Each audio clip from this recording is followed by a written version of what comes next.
Hello and welcome to Ask MandRproductions episode 90. You guys have been asking for a face reveal, so I figured I'd finally give you one. I really just can't wait for December. I'm just so excited for all the new Star Wars stuff that's coming out. Anyway, let's get this face reveal out of the way. Can't take this back. And now you know what I look like. Shocker.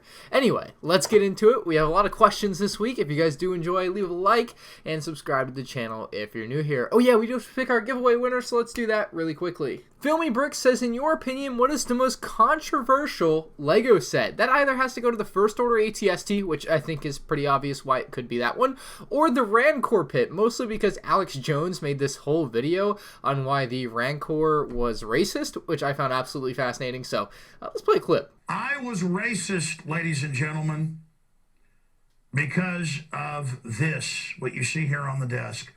This is only one part of the set. I bought my son last year because he wanted it. Obviously, because he himself at 10 years old is a demon. And if you read CBS News, Lego to stop production of Star Wars set due to anti-Muslim backlash in Germany last year. The government's investigating. They may arrest Lego executives. Salacious Crumb, the rat that sits on Jabba's tail. Racist. The frogs in the container he eats. Racist. I thought Star Wars was totally politically correct, in your face. The opposite of that. But it doesn't matter. They've done the right thing. They have admitted they're racist, and so this will now go up in value massively. The Rancor, ladies and gentlemen, is racist. And I think that's pretty self-explanatory. If you guys can think of a more controversial Lego set, because I obviously don't know of every controversy there's ever been with Lego sets, leave in the comment section down below, because I'm curious if there's any that I haven't heard of. It would be kind of an interesting topic.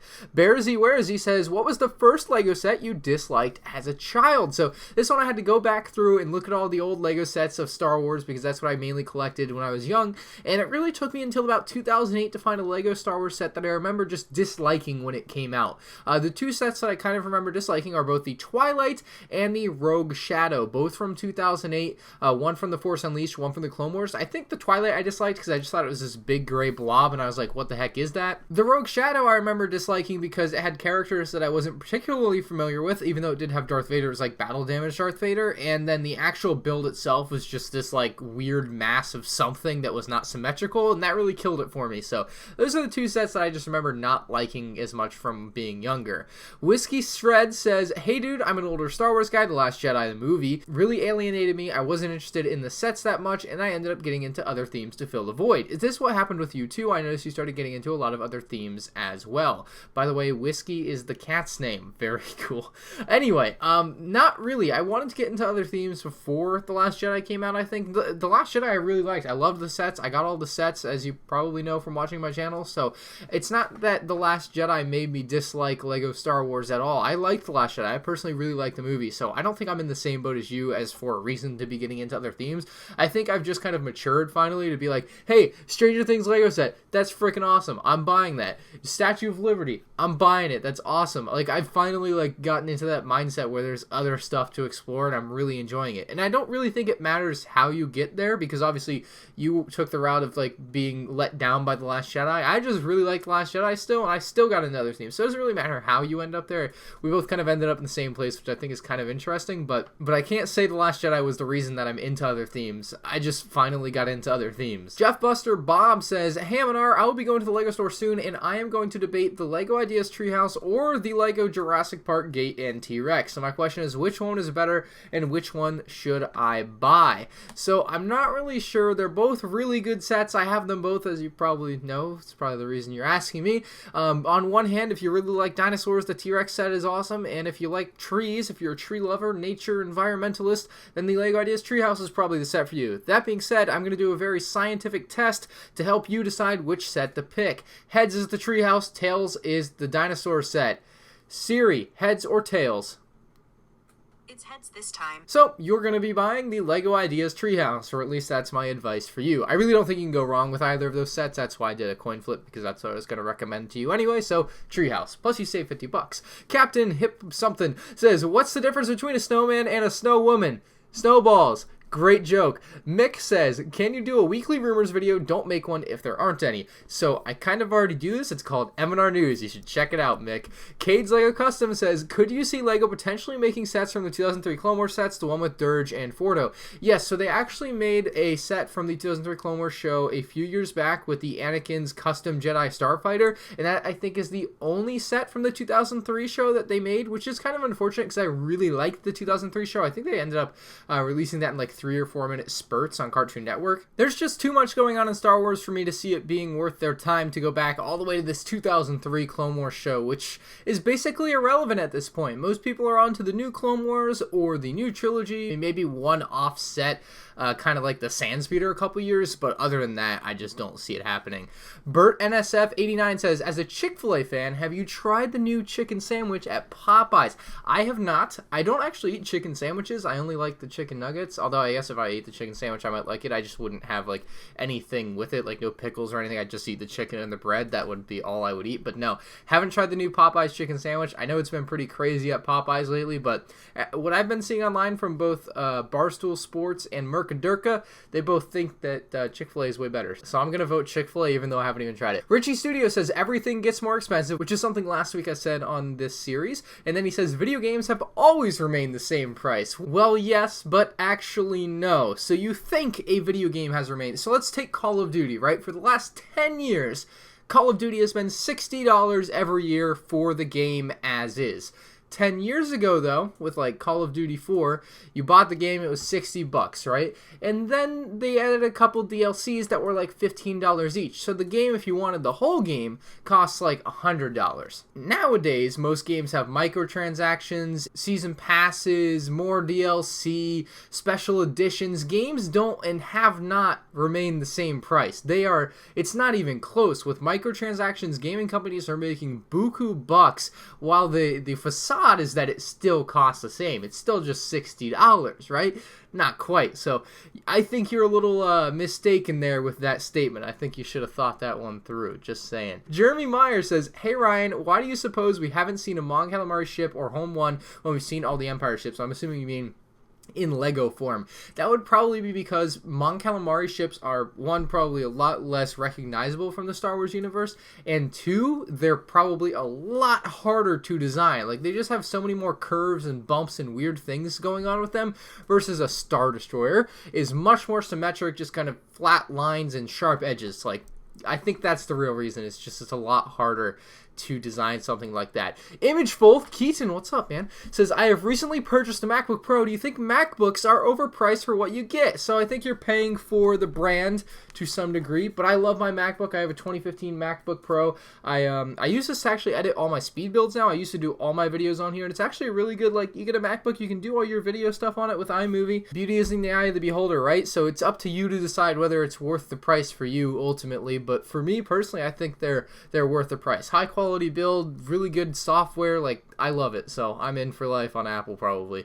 Travis Town says, hey Ryan, congrats on 150,000 subscribers. What are your long-term Lego goals? The amassing of an incredible Lego collection, boxed and built, is wonderful, but what comes next? I'm a collector, I love my minifigs and building, but find myself selling sets and keeping figs. I think my long-term goal is just to collect the figs after I built the sets, and selling the sets with keeping the figures for myself.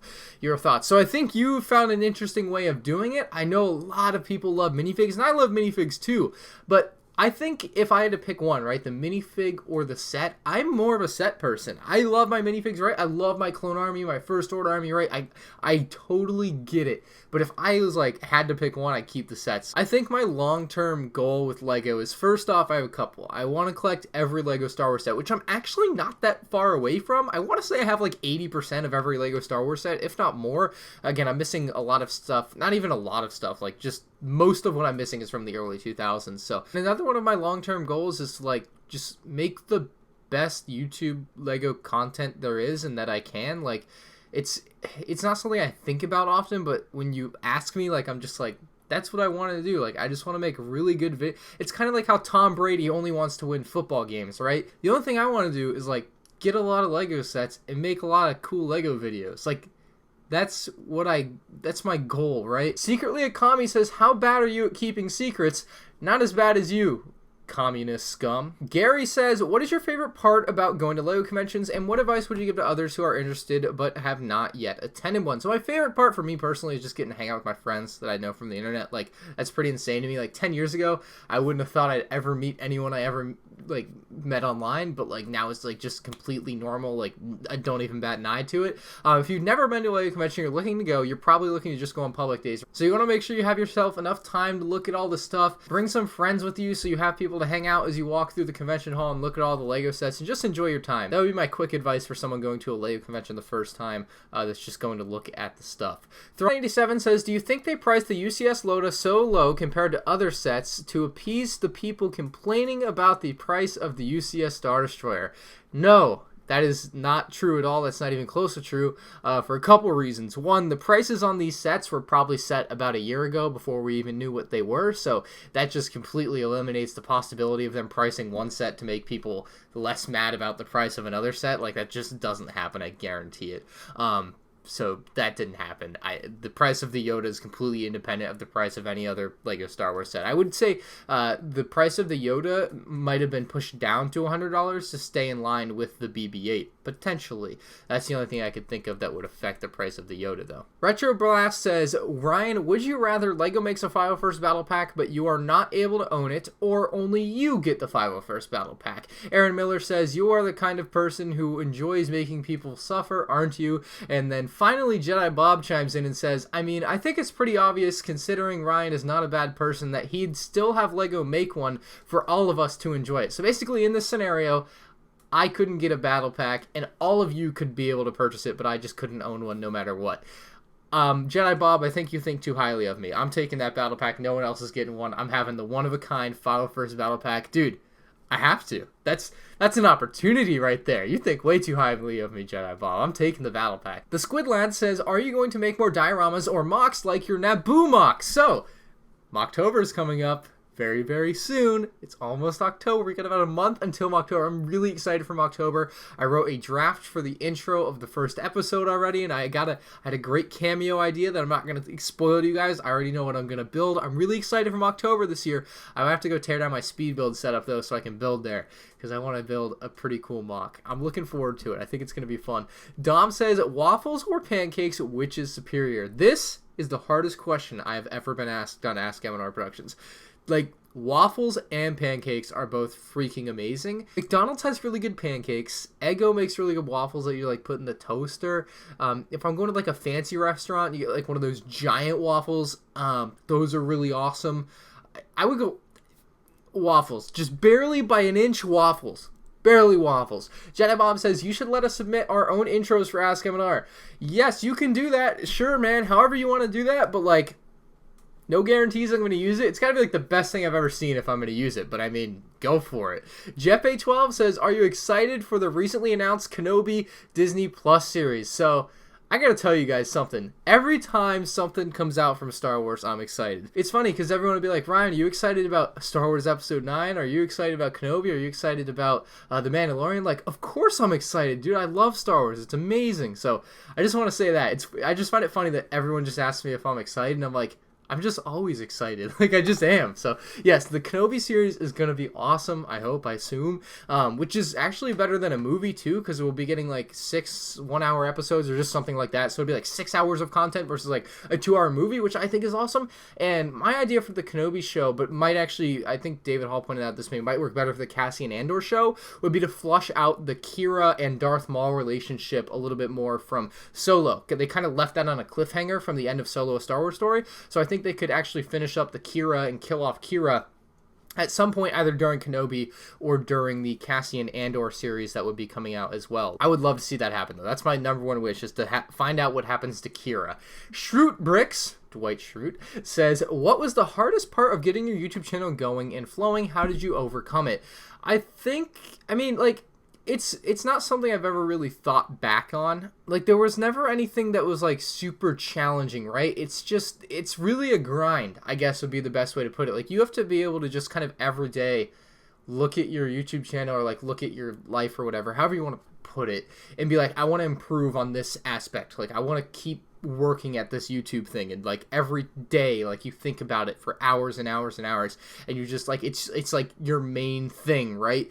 And that would, I think, be the biggest challenge for a lot of people, I think myself included. Like I don't really, like there weren't many times where I ever really considered quitting or giving up YouTube, but like you just have to want it, right? Like you've got to just keep going. I think it's all just mental though. Like you can, like, as long as like you continue to improve your videos, you'll eventually get to like a really good quality video style. You'll have decent commentary, you know what I mean? Like you'll have the equipment you need, and then it's just kind of like the mental capacity to like get past the parts that you just have to do, like the first 150 subscribers that just go oh so slow, and like the, you know, hitting 1,000, like that's a great milestone, but you're still not even close to as popular as you want to be, right? But it's just the mental thing where you just got to keep going and just not thinking about it. And I think I'm pretty mentally tough in that way.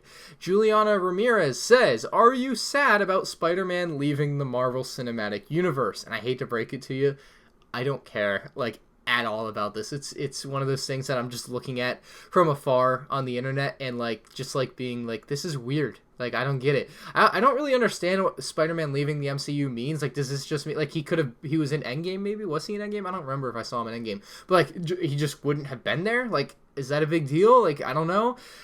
I'm not into the MCU, like, crazy, like, Star Wars. I loved the Endgame and Infinity War, but, like, I don't know. I didn't watch Spider-Man Far From Home or anything. Like, it doesn't matter to me. It really doesn't. Steven says, do you think that the Lego company is being too greedy and anti-consumer in recent years? Why or why not do you feel this way? No, I don't think that they're being too greedy or anti-consumer. The only anti-consumer thing I would say they've done is change the VIP program and just made it super convoluted. Like, I really dislike that. I think there was potentially good intentions on their end, but it definitely didn't come out that way to me. I mean, I want to know why you think they're being too greedy. Like, I really don't understand that sentiment. They're a business. They're to make money, right? But I mean, I think they're still a really good company. They make really good products, and it's kind of like Apple. You just kind of pay a premium for that sometimes. I don't really understand why people always complain about that. If you don't want to pay the price, don't buy it at full price, wait for a sale, or don't buy it at all. Vote with your wallet. Brickfilm Studio says, what do you look for the most to buy a Lego set? What reasons do you buy a Lego set? Hope this makes sense. Yes, sir. It does. I have put together a little flow chart for you guys. I put in some work this week. Put together a little flow chart so you guys can better understand the thought process behind me purchasing a Lego set. So as you can see, our first question is it Star Wars? If the answer to that is yes, I will automatically purchase it. Take my money. If the answer is no, I then ask myself, do I still arbitrarily like it? Because I either like it or I don't, and there's no real rhyme or reason to why I would like or dislike a set. It's just like, do I find it aesthetically pleasing? Does it have cool minifigs? Does it have that awesome factor, the intangibles? Like, you just look at a Lego set and you should really, on some level, know whether or not you like it. Like, I know there's times where a little bit, you go one way or the other, but you should be able to look at something and be like, I kind of like that, or I kind of don't. And so from there I go, yes, I like it, I'll buy it. And if not, I don't buy it. So there's my flow chart. You're welcome. I think I want to make more flow charts. Those are fun. Rotation Nation, that rhymes, says, hey Ryan, did you play the 2v2 Call of Duty Modern Warfare Alpha last weekend? If you played it, did you enjoy it? Yes, I played it. I live streamed it on my Twitch, MNR Games, and I had a lot of fun with it. I feel like the game is a little bit slower paced than Black Ops 4, which is going to take some getting used to for me, but I really enjoy Call of Duty. I'm sure I'll pick up the pace of Modern Warfare a lot better once it comes out in its full form in October. I cannot wait to grind that game. Something Sketchy says, are you planning on continuing the minifigure review series like you did with Solo? I would like to see one of every version of a Stormtrooper. Yes, I want to do more all these minifigs, all those minifigs. That'll be coming out at some point in the future. I have actually another video set up for that that's been like sitting on a base plate for a month. Yeah, I know, right? All Battlefront figures, but I just haven't filmed it. So that's coming out. Yeah, I'll be continuing that series. I wanted to do it weekly or bi-weekly, and I dropped the ball, to be honest, so that's my fault. That's gonna be it for Ask MandRproductions episode 90. If you guys did enjoy, leave a like on the video. If you're new to the channel, subscribe. I'll see you in the next one. Peace out.